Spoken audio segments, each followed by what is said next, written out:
silakan duduk. Iya.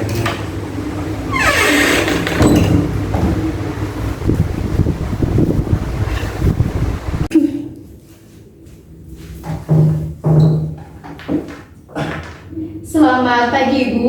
Perkenalkan saya Bidalia, saya bertugas pada pagi hari ini Ibu ya. Iya. Ibu tidak usah khawatir, tidak usah takut. Di sini saya akan menjaga privasi Ibu dengan cara menutup pintu dan jendelanya dengan aman. Baik, dengan Ibu siapa Bu? Ibu Siti. Oh ya, Ibu Siti. Ada yang bisa saya bantu Bu? Ini kan saya hamil kembar Pak ya. Sebelumnya kan saya kan pernah guguran. Iya. Nah, ini kan kehamilan sekitar kurang lebih 32 minggu. Nah, Iya. saya kan udah umur 30-an lah. Nah, itu untuk cara mengatasi keguguran gimana Pak ya? Oh ya, Bu Siti ini hamil yang kedua.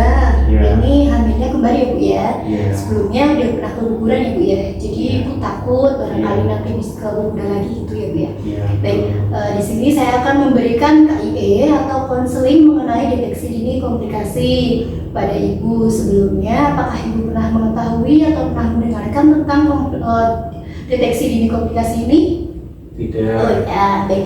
Jika belum mengetahui, di sini saya akan memberitahu apa itu deteksi dini komplikasi. Apakah Ibu bersedia? Iya, bersedia. Baik, jika Ibu bersedia, saya mulai ya Bu ya. Iya. Jadi untuk pengertian deteksi dini komplikasi ini adalah kajian resiko di mana upaya pencegahan proaktif sejak awal kehamilan, selama kehamilan sampai menjelang persalinan. Lalu juga yang dilakukan bersama-sama oleh tenaga kesehatan, oleh bidan desa, terusan dengan ibu hamil, dengan suami, dengan keluarga juga, dan juga serta masyarakat. Iya. Lalu untuk tujuan pengkajian risiko ini yaitu meningkatkan mutu pelayanan kepada semua ibu hamil, pada janin, dan juga bayi baru lahir sebagai suatu kesatuan, tetapi perhatian khusus dan insentif diberikan kepada mereka yang mempunyai peluang terjadinya resiko lebih besar. Sebelumnya Ibu ada keluhan nggak di hamil yang ini Bu? Sementara belum Mbak. Oh iya, berarti tidak ada keluhan ya Bu ya di hamil ini ya Bu ya. Baik, untuk penyakit yang menyerta pada kehamilan ini ada anemia nggak Bu? Ibu waktu hamil ini DHG-nya normal nggak Bu? Alhamdulillah saya cek itu normal Mbak. Oh iya, normal ya Bu ya. Ada penyakit TB paru nggak Bu? Walaupun itu belum saya cek Mbak. Oh iya. Terus ada PMS ini penyakit menular seksual ya Bu ya. Ibu pernah mengalaminya nggak Bu? Alhamdulillah belum. Oh, enggak ya Bu ya. Ya, terus terkonfirmasi COVID-19 atau Corona yang dulu itu pernah menjadi wabah ya Bu. Ibu sebelumnya pernah terjangkit COVID nggak Bu? Ya pernah. Oh, nggak pernah juga ya, alhamdulillah ya Bu ya. Lalu selanjutnya ini ada komplikasi hamil. Komplikasi hamil ini seperti kayak gemeli ini atau biasa masyarakat sebut itu kehamilan kembar seperti yang Ibu alami sekarang ya Bu ya. Terus ada juga letak lintang. Letak lintang itu letak bayinya tidak sesuai, yaitu kepalanya itu ada di samping, kakinya ada di samping. Sedangkan kalau yang normal itu kepalanya harus berada di bawah, kakinya berada di atas. Tapi kalau lintang ini malah kepalanya di samping kanan ataupun kiri. Lalu ada letak sungsang. Letak sungsang ini kebalikan dari normal, di mana kepalanya ini ada di atas, lalu kakinya ini ada di bawah, seperti itu ya Bu ya. Lalu Ibu, mohon maaf saya mau menanyakan, Iya. Ibu hubungan dengan suami ini bagaimana Bu? Apakah harmonis, baik-baik saja atau ada masalah Bu? Untuk sampai saat ini itu harmonis Mbak, nggak Oh, ada iya. permasalahan sama sekali. Oh ya, alhamdulillah Ibu ya. Terus apakah ini kehamilan yang diinginkan Bu? Ya ini kan sekarang Oh, udah lama sih Pak ya setelah menikah. Oh, iya. Baru ini lagi. Oh ya. Terus kehamilan ini ada kekhawatiran dan kecemasan Bu? Ya pasti ada Mbak, kan kemarin kan pernah saya keguguran. Oh iya, Jadi jadi tetap saya takut khawatir lah untuk keguguran lagi. oh iya, jadi khawatirnya itu barangkali nanti terjadi keguguran lagi sama Iya. seperti yang dulu ya Bu ya. Iya. Dan untuk riwayat kehamilan ini, Ibu ini usia kehamilannya tadi berapa Bu? kurang lebih 32 minggu. Oh ya, 32 minggu ya Bu ya. Ini berarti kehamilan yang kedua, tapi belum pernah melahirkan ya Bu ya, karena keguguran itu ya Bu ya. Iya. Nah, terus belum pernah melahirkan, jumlah anaknya juga belum ada ya Bu ya. Terus jarak kehamilan yang dulu keguguran sama yang ini berapa bulan atau berapa tahun sih? Kurang lebih 4 tahun lah. Oh 4 tahun ya, berarti udah lama ya kegugurannya ya Bu ya. Baik, di sini saya juga akan menyampaikan tentang macam-macam penyulit pada kehamilan. Di antaranya ada hipertensi. Hipertensi ini atau tekanan darah tinggi. Lalu ada perdarahan selama kehamilan atau perdarahan sebelum waktunya.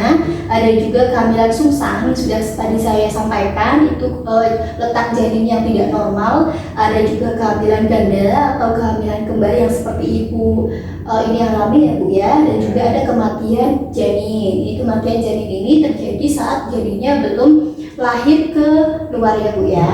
Lalu ada juga penyakit yang menyertai kehamilan seperti kayak penyakit ginjal kronik, ada juga thalassemia, ada juga gangguan hati, terus ada malaria, ada asma, ada juga epilepsi, dan juga tindakan operasi, pengobatan umum, transfusi darah, dan juga trauma pada medis. Seperti itu. Lalu selanjutnya di sini saya akan menjelaskan tentang klasifikasi resiko kehamilan yang normal, di mana ya ini biasanya ada di keadaan ibu ya Bu ya. Ini seperti kayak tekanan darahnya itu kurang dari 140/90, ini dikatakan normal.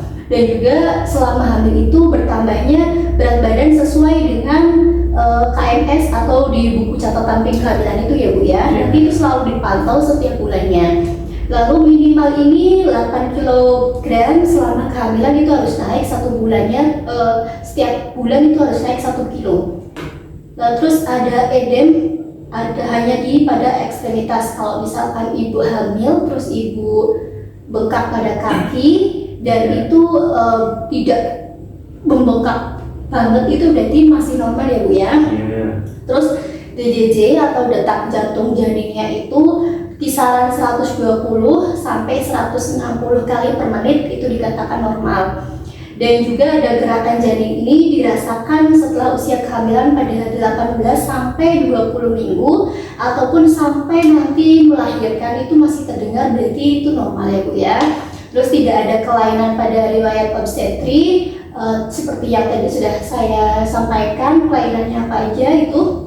Dan juga ukuran uterus sesuai dengan usia kehamilan. Jadi kalau ibu ini kan kembar, itu akan lebih besar kemungkinan usia kehamilan dan juga usia uterusnya akan berbeda. Misalkan ibu ini 32 minggu, mungkin perutnya akan lebih besar dari hamil yang hanya satu saja, seperti itu. Terus pemeriksaan fisik dan juga labnya ini di dalam batas normal, tidak ada yang kurang ataupun yang tidak normal, seperti itu ya Bu ya. Lalu ada klasifikasi resiko kehamilan dengan masalah khusus, adanya seperti ibu mempunyai masalah keluarga, entah itu kepada dengan suami atau dengan mertua atau dengan keluarga dekat ataupun dengan tetangga, itu ya Bu ya. Lalu ada juga KDRT atau kekerasan dalam rumah tangga, ada juga karena kebutuhan finansial.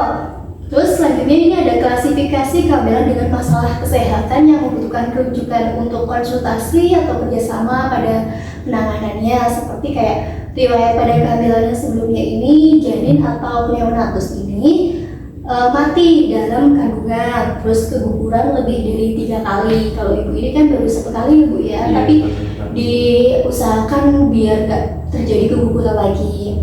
Terus bayinya kurang dari 2.500 gram atau lebih dari 4.500 gram. Selanjutnya ini ada hipertensi pada pembedahan pada organ reproduksi. Terus kalau klasifikasi kehamilan saat ini ada kehamilan ganda seperti ibu yang alami sekarang.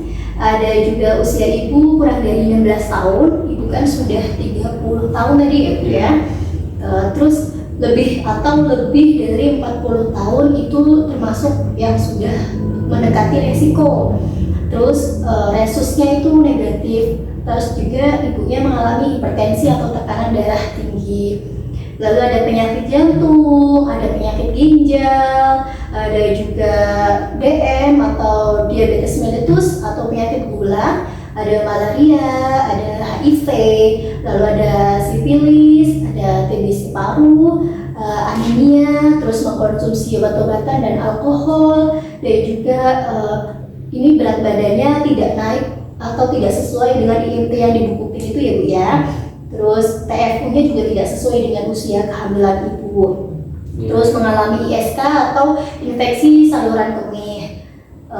Ada juga mengalami penyakit kelamin dan juga malposisi. Malposisi itu seperti kayak sungsang, lintang seperti itu ya Bu. Dan juga gangguan pada jiwa seperti itu. Lalu ke klasifikasi kehamilan dengan kondisi kegawat daruratan yang membutuhkan rujukan segera. Ini jika ibu mengalami perdarahan, preeklamsi atau keracunan dalam kehamilan, lalu ada eklamsi juga, sama ini kehamilan dalam keracunan dalam kehamilan yang sudah sangat berat, dan juga KPD atau ketuban pecah dini, adanya gawat janin atau kondisi kegawat daruratan lain yang mengancam ibu dan bayi. Jadi selama ibu hamil ini dianjurkan untuk setiap rutin memeriksakan kehamilannya ya Bu ya, agar tenaga kesehatan juga bisa memantau bagaimana keadaan ibu dan janinnya supaya tidak terjadi hal-hal yang tidak diinginkan, apalagi ibu kan pernah mengalami keguguran sebelumnya ya Bu ya. Iya. Baik, selanjutnya ini ada menentukan tindak lanjut sesuai dengan kasus. Ya, ibu kalau misalkan normal ini, kalau kehamilannya normal, ini biasanya ditolong di tenaga kesehatan. Biasanya ini umumnya ditolong pada dengan bidan, ya Bu. Lalu kalau misalkan kehamilannya dengan masalah kesehatan, ini bisa konsultasi, bisa juga kolaborasi, dan juga rujukan sesama dengan dokter. Lebih bagusnya lagi dengan dokter kandungan seperti itu. Lalu dengan klasifikasi tindak lanjut dengan kegawat darurat segera, rujuk ke fasilitas pelayanan kesehatan yang memadai RS apabila ibu ini ada penyulit ataupun ada yang tidak normal, itu sebaiknya langsung dirujuk ke rumah sakit yang mempunyai alat dan obat-obatan yang memadai seperti itu. Baik, dari yang sudah saya tadi berikan konseling, ibu ini kan saya nilai Bu ya. Ibu umurnya 30 tahun, hamilnya udah 32 minggu. Ini kehamilan yang kedua, belum pernah melahirkan, tapi sudah pernah keguguran 1 kali. Dan ini kehamilannya gemeli atau kembar ya Bu ya? Ya. Terus RH di darahnya juga resusnya ini positif ya Bu. Jadi ibu ini mungkin yang perlu kita waspadai, semuanya kan normal, cuman kita waspadainya dengan kehamilan gemelinya Bu, karena ibu ini kan baru keguguran kemarin dan sekarang hamil, tapi itu ya Bu ya, langsung kembar ya Bu ya. Jadi kita waspadanya pada kembarnya itu. Sejauh ini pemeriksaan normal ya Bu ya, tidak ada apa-apa dan ibu juga tidak ada keluhan ya Bu ya. Baik Ibu, setelah yang sudah saya berikan semuanya, konseling tentang deteksi dini komplikasi, apakah Ibu sudah mengetahui? Ya, sudah paham? Oh ya, baik. Kalau Ibu sudah paham dan sudah mengetahui, sekarang saya mau bertanya ya Bu ya. Oh iya, sebelumnya apakah Ibu ada pertanyaan Bu? Untuk sekarang belum ada. Oh iya, tidak ada pertanyaan. Kalau tidak ada pertanyaan, jadi saya yang mau bertanya Bu ya. Coba dong Bu, sebutin salah satu tentang penyulit kehamilan itu apa aja? Kehamilan itu satu kayak ada perdarahan. Oh iya, perdarahan. Terus sungsang. Iya, letak sungsang. Terus yang ketiga itu bayi kembar. Oh iya, ada bayi kembar juga ya, betul. Ibu sudah bisa menjawab pertanyaan yang sudah saya tanyakan. Berarti di sini Ibu paham ya Bu ya, dan juga Ibu tidak ada pertanyaan. Baik, jika Ibu sudah paham dan tidak ada pertanyaan, Ibu nggak usah takut lagi. Nanti di kehamilan ini sering-sering rutin untuk periksakan ke kesehatan, ke fasilitas kesehatan terdekat ya Bu ya. Baik, jika sudah tidak ada pertanyaan dan sudah mengerti, terima kasih atas kerjasamanya ya Bu ya. Saya tutup untuk konseling hari ini ya Bu ya. Terima kasih Bu. Terima kasih.